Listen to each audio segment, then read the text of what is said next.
Alright, we are here at the home of Gotham City FX for an actual on-site Furious Fancast podcast.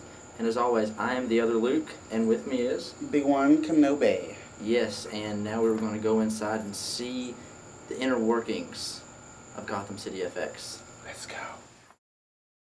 Thank you again for allowing us to come out here and interview and have you on our show. We really appreciate it. It was a pleasure. If you wouldn't mind, go around real quick and just introduce yourselves. Tell us a little about yourself. Sure. My name's Selman Markovic. I'm the owner of Gotham City FX. To my right, Kevin Murphy. Brett Ryan. And what got you interested in replicating? It started about 3 years ago. I had absolutely no experience, no talent in this, and I wanted to make a Batman costume for myself for Halloween. And I contacted a couple of FX artists that were out, and I found out how much they actually charge for one, and I decided that I was never going to spend that money. So instead I invested it into just buying a couple of materials, a little latex, a little urethane, a little silicone, and kind of grew from there. So 3 years forward, you know, we've got a pretty solid team that's doing some pretty cool stuff. Now, when you started off, who was part of the team? Was it just you, or did It was me, myself, and I, and probably 3 other voices in my head. So a team of 6. A team of 6. Yeah, we were working around the clock, and we produced absolutely nothing. The best example I can give you, like first replica that I ever made, was trying to make an actual gauntlet from the Batman Begins film. And I bought some resin at that time, thinking that that'd be the best thing to do, something hard that I could polish.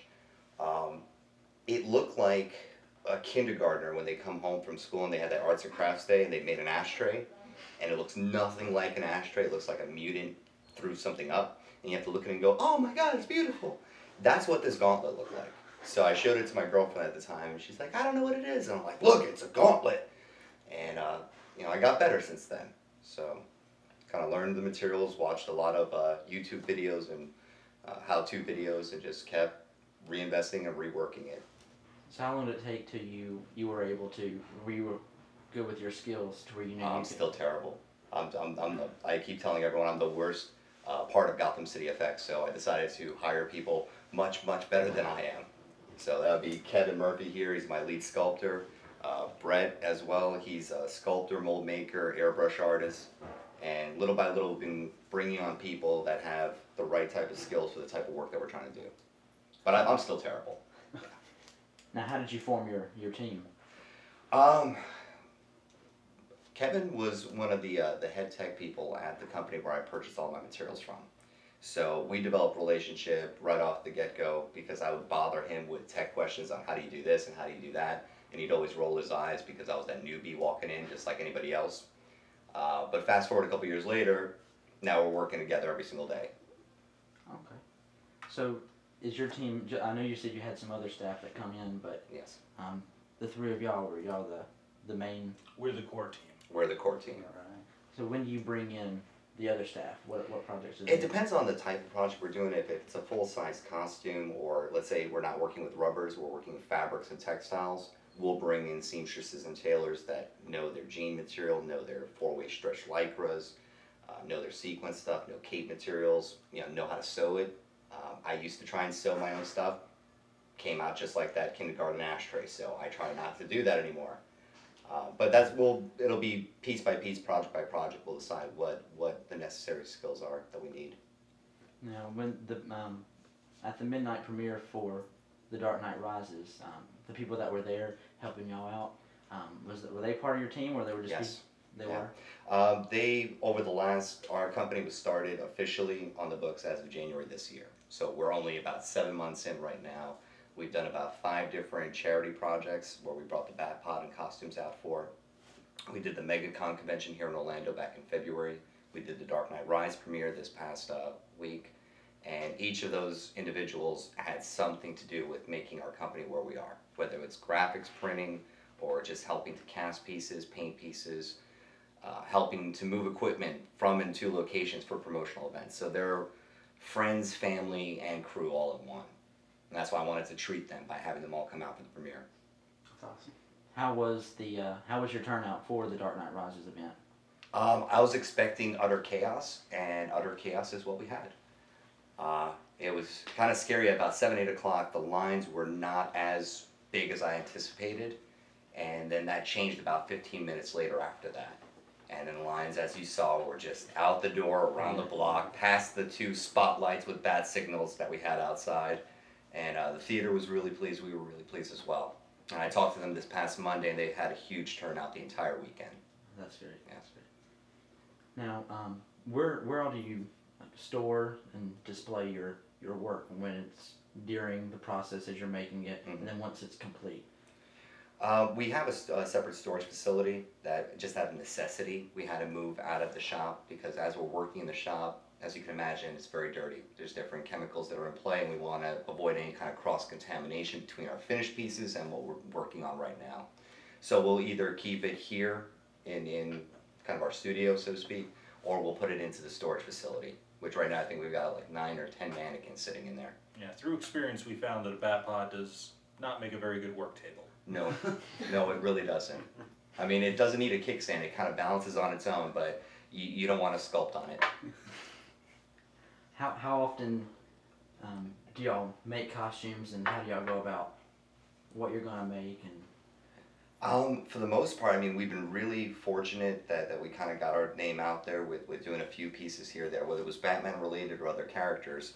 And we've had an influx of emails and calls, whether it's private collectors, fan films, independent films, or even G4 television using some of our stuff for their parodies. So they'll call us and detail what they need, whether it's a full-size costume or a prop, and then give us a budget and a time limit to do it in. And I don't tell them this, I don't know why I'm telling you, but normally they tell me what they want, and I have no idea how to build it. But I say, sure, we'll do it. And then I go to these guys and I'm like, okay, here's what we're doing. Uh-oh. And it's like, well, there goes the next 3 days. We got it. Yep. And when do we need it? 2 days. Awesome. That's it. Especially when it comes to California and G4 television. They need it in 2 days, and they need it from scratch, and it has to be perfect. And then they won't use it for 3 months, because that's LA. They want it right now, they'll shoot it in 3 months. And then when we do see it on a Facebook status, it's glorious. Glorious. So from time that you get the call to the time that it's sent off, is it just vary in the process on how long that takes and how quickly they want it, or? It varies in the timeline that they usually establish is the number one thing. You know, obviously a big client like G4 Television, if they say they need it in 3 days, we're going to do around the clock work and make sure that we hit that deadline. If it's a private collector or an independent film, they'll give us a timeline of a month or 2, and depending on what's involved with the project, we'll start piecing it out and sending each part to them. So it does vary depending on the complexity of the costume, how much time will be dedicated. It could be anything from just a few days to a couple months of work. So there's a time frame that you'll need for certain processes throughout making it, because there's only so fast that you can. Yeah, rubber can only cure so fast in some cases. Even though there's little secrets, you're usually pushing those secrets right to the brink. We're pushing it to the brink all the time. Yeah, we'll have molds literally collapse on us because they're screaming in pain. Please don't cast us anymore. We're pushing all of the materials to their limits, but we're still getting it done, and we're still learning. Yeah, that's the key thing. Is this is still very new, and if we're not, I made that speech to them today. If we're not learning something every single week, we're not doing our job. So we have to experiment. We have to try something, and it is like chemistry. It's like, what happens if we do this and this? Okay, that's bad. Let's not do that again. Don't do it again. But then once we discover some new trade, new trick on how to get more efficient or get a better resulting product, we start running with that. So when it came to naming the company Gotham City FX, was it just kind of obvious that's what you wanted to go with? It was obvious, and the only thing that kind of held me back at first, that I thought there would be some kind of intellectual property issue with it, and then I did my homework and I realized that there was about 23 companies in the name of Florida that started with the word Gotham. And I realized it was one of those common term things, so it's like, okay, if there's all these other companies, I think I'll be all right. But the reality is, if Warner Brothers calls me, I'll be like, sure, name change, no problem. We love you guys. We're fans first and foremost. You know, we're not trying to step on their toes. We're just trying to do our work. Of the entire year, is there a peak season, or y'all kind of busy every single day of the year? Just you would think there would be a peak season. Yeah, we have not found it yet because we're still walking up the mountain. Yeah, it's this right now. It's continually this.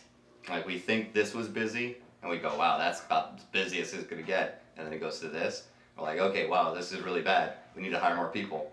We're somewhere about here right now, and it's July, and everyone's starting to talk about Halloween already, and I'm like, Halloween, what? I thought it was still January. So it's been, the time has been passing by very, very, very quickly.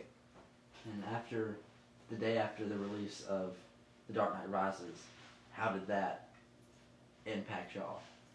I was devastated. It was a very late night when we got back. It was about 4, almost 5 in the morning. And I got up pretty late. It was about 11 a.m. on Friday when I turned on the news and saw the tragedy that happened in Colorado. You know, it's a shame what happened. It's a tragedy what happened. You know, it kind of mars one of our favorite films, our favorite franchises. But, you know, my heart goes out to the family. But sometimes just crazy is crazy. You know, I was trying to understand what his reasoning was, and we probably never know.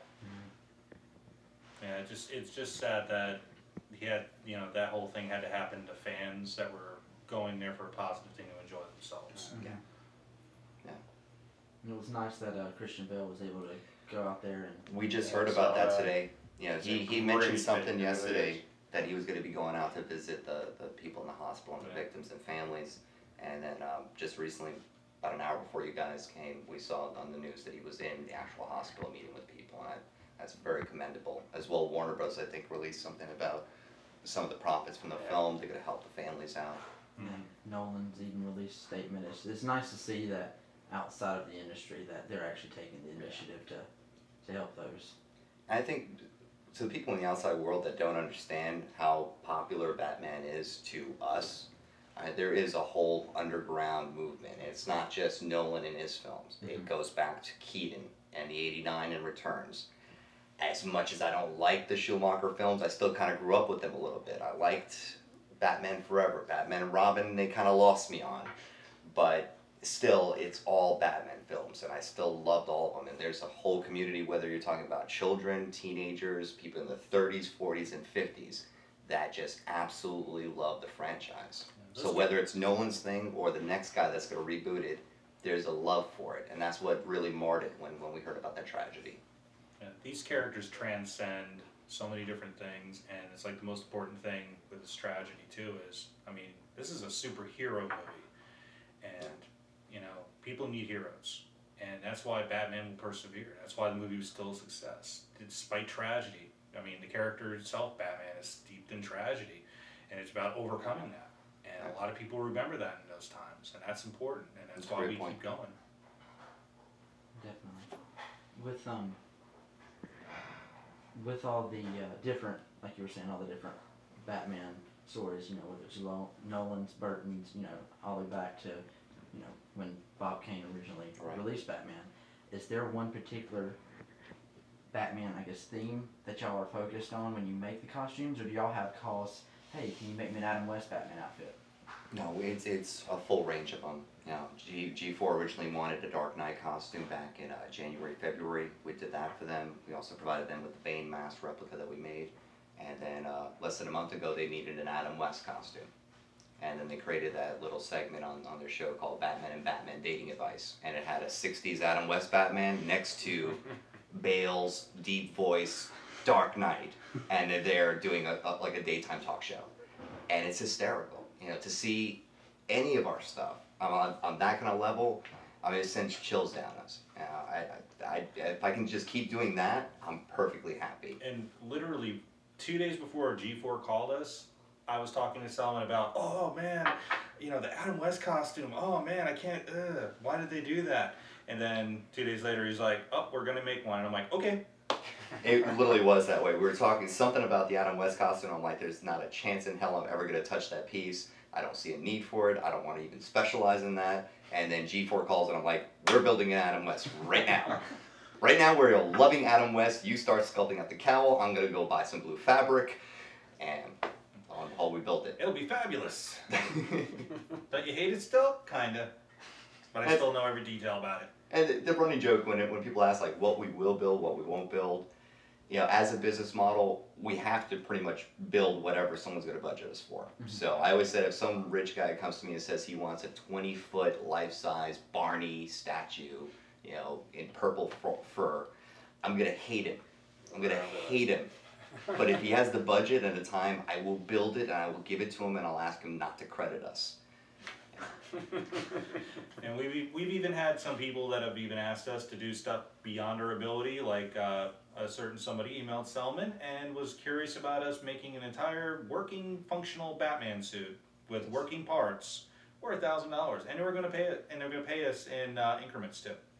Yeah, it was actually even more in depth than that. It was about a 3-page essay naming every single prop. I mean, every prop that you've ever seen in Batman Begins, The Dark Knight, and The Dark Knight Rises. The only thing he left out was a bat pod, a tumbler, and a rocket ship.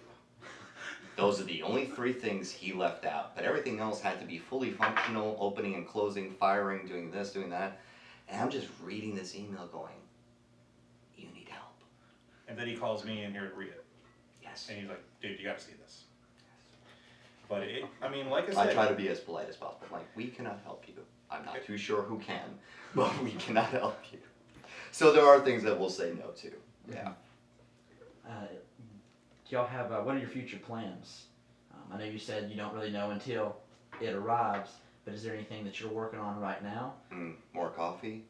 Besides that, yeah, we've got in the plans, we're trying to develop something from the Alien franchise that I personally think is hysterical. I love it. He loves it. it's awesome. I can't go into too much detail about it yet because we haven't finalized the prototype and we're working on a license with 20th Century Fox so that we can actually make it available everywhere. But the most I'll tell you is it involves a face hugger, it involves a chest burster, and it involves a dog. So I'll just let your imagination run wild with that. But that's one of the things that we're developing right now. We're hopefully going to have the prototype ready in the next 2 weeks. We are going to start working on some Marvel characters like Iron Man. We want to do a nice complete Mark III suit. We're going to go with a Mark VII suit as well, just so we can have it as display, just so we can show we can do fiberglass work, we can do epoxy work, not just soft rubber. Not too sure about that Mark VIII suit that they just unveiled. Yeah. Not crazy about it. It just looks too busy to me. There's too much going on. It reminds me of the suitcase suit.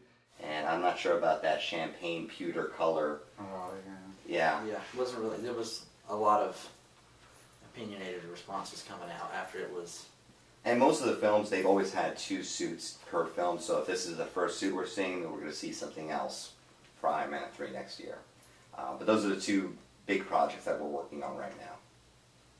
Now, where at when you come up with an idea? You just discuss it with them, or do you just go ahead and start sketching out a... I go running from this chair in this office into the shop screaming, going, we're going to do this, and I think this is hysterical, am I crazy? And then I get their opinion, and then they start laughing, and they go, no, that's great, and I say, okay, then we're doing it. If I don't get that response from them, then I come back in this office, and I just go back to writing emails. So that's how the process has been working lately, right? Pretty much. Yeah. With the Bat Pod that y'all had on display at the premiere, how long did that take? The Bat Pod was one of those love-hate relationships over the course of an entire year. The actual time working on it consecutively, I would say, is about 3 months. We had partnered up with the Parker Brothers out of Melbourne, Florida. They have a TV show now on Sci-Fi called Dream Machines. So they kind of got their start same way we did. When I was building one bat suit, they were building one bat pod in their kitchen. I made a deal with them way back in the day, about 2.5 years ago, saying if I build my bat suit and you build a bat pod, how about we do a trade? And they agreed to it. And we've been friends ever since. So they built the actual metal frame. We got the rims, the wheels, we did all the fiberglass components. And this is the only bat pod that I know of in existence that's actually run on an EV motor. There's no gas engine. It's all electric powered. How long does it run? It runs for about 5 to 6 hours without charge. And the most I've ever gotten it up to is about 30 miles per hour driving here in the neighborhood. But I had not installed the brakes yet. So it was one of those things where I'm like, well, everything's running on it. I'm just going to go 10 feet. And then man law dictates that the moment you go 10 feet, you go, I'm going to go around the block. And around the block didn't work out because I ended up around a tree. Oh, no. So I've got this scar right here, was from the bat pod. Then we wheeled it back in, repaired it, and that's before we did our fan film, The Last Laugh. Do you ever have you ever want to go down the street full costume and just? Oh, we wanted to do that at the premiere. I was kind of pushing him. It's like, come on, man, we gotta do it. Well, here's the thing. At the premiere night, while we were setting up and everyone was doing the photos in front of our display, I got a text message, a picture message from Mark Parker, which is one of the Parker brothers, in full costume that we did for him, on the bat pod, being pulled over by the police because he was riding it in full costume in Melbourne to the premiere theater. And there's a picture of him doing this, sitting on the bat pod with the cop and the lights behind him. Now the cop loved this so much, the cop's the one that actually took a step back and did the picture for him, and then provided a police escort for him to the theater. So that's exactly what I thought would happen. That's hilarious. Now, when it comes to your personal opinion, as far as the Batman goes, which is your favorite? I mean, I know you started off with building the Dark Knight costume. Right. Is that your personal favorite? Or? I started the very first big body sculpt that I did was actually on the Begins and the gauntlets from it, and then I moved on to the Dark Knight costume because I thought it had so much more versatility. Like, I like what they did with the story arc, that he wanted to be more mobile, he wanted to be able to flex, turn his head, backing out of the garage. All that made perfect sense, and it is one of the more breathable suits of any of the suits, whether it's Keaton or Kilmer or the Begin suit. So it does have the most flexibility and range. But trying to think, like, what would be the favorite of the films themselves from Nolan? No, as far as from the time Batman came out to now, what would be each of y'all's favorite? It's tough for me. I'd have to put it at a tie between '89 Keaton Batman and The Dark Knight. Those two just reign supreme to me in their own respective ways. Yeah, I'm a Dark Knighter. Dark Knight, just straight out. I mean, Val Kilmer was pretty darn nice, but you know, it's the nips that killed it for me. The bat nips. I know with me, I grew up reading the Batman comics for years, so I've always kind of gravitated more toward comic bases, like Frank Miller classic Dark Knight Returns and Year One. I also have a very warm place in my heart for the animated series. It just, when it came to the voices between Mark Hamill's the Joker and Kevin Conroy's Batman, it was like right there. Wait, so we're not sticking to just films, we're talking about the whole Batman genre? Because then I want to refrain my answer. How long do you guys have? Because if we're going to be just talking bat stuff. Yeah. I mean, as far as films go, Dark Knight, because it was like I hated the Joker look when I first seen it. I hated it. I heard it every day. Every day, I hate it. I don't like it. And then it's wait, like, I love him. I love him. And then as soon as I seen the film, I'm like, oh my god, they got the Joker right. Yeah. Because it all came down to how he played the character, and the look was only a minor part of it. And I mean, for what we do, the look is a lot of it, but it's how you wear the costume too. And what you do with it. Yeah, he was a genius as far as the Joker. He was great. Did a great job. Yeah, and that's one of the things I don't know if I agree with Nolan with not making any mention, any reference at all in Dark Knight Rises to the Joker. I mean, I understand he was doing it out of respect for Heath and what he did and for his family, but you know, he created such a staple, such a generational statement with that role. The same way Nicholson did it back in the 80s, where it just, hands down, nobody could touch you. Yeah, I still believe that was the biggest misstep in Rises. Yeah. Was just not acknowledging it, because just seeing the Joker and Bane interact would have been awesome. Having an agent of chaos and somebody who thinks they're an agent of chaos working together, that would have been just awesome. Actually seeing the city in a full state of chaos and not having that agent of chaos playing in the streets, something. Or even a reference that we can't let him out, he's the only one we left in prison. Just, I would have appreciated some type of reference instead of just completely erasing the slate like it didn't exist. Yeah. And there was a lot of rumors going around if they were going to incorporate anything with the Joker in there, since it was a huge tragedy when Heath passed. Right. So, Last thing is, since since y'all now have a bat pod, do you have plans for other vehicles? What are you planning on building for him now? Rocket ship. Yeah. I'm already talking to a couple of good welder buddies, such as Parker Brothers, about developing a full-size tumbler. I can't build it in my shop because there's not enough space, or I would have already started. That was kind of the rule with my fiance at the time. I originally wanted to build the tumbler, not the bat pod, and the bat pod was the negotiating point. Like, okay, if you're not gonna let me build the car, I'm gonna build just the bike. That's a lot smaller. You already had the tires. I already had the tires. That was the first thing I bought. I just had big tires just sitting there, and I had a little 1/6 scale replica sitting on top of the tires. And I kept taking pictures of it every day, like, soon, one day I will have watering it, it'll grow. I kept watering it. Yeah. And then now that I actually had the bat pod, I'm like, yeah, I really need the car. Really needs to do the car. And again, it just boils down to the two big films that I love. I'd love to have an '89 Kenobi. Oh yeah.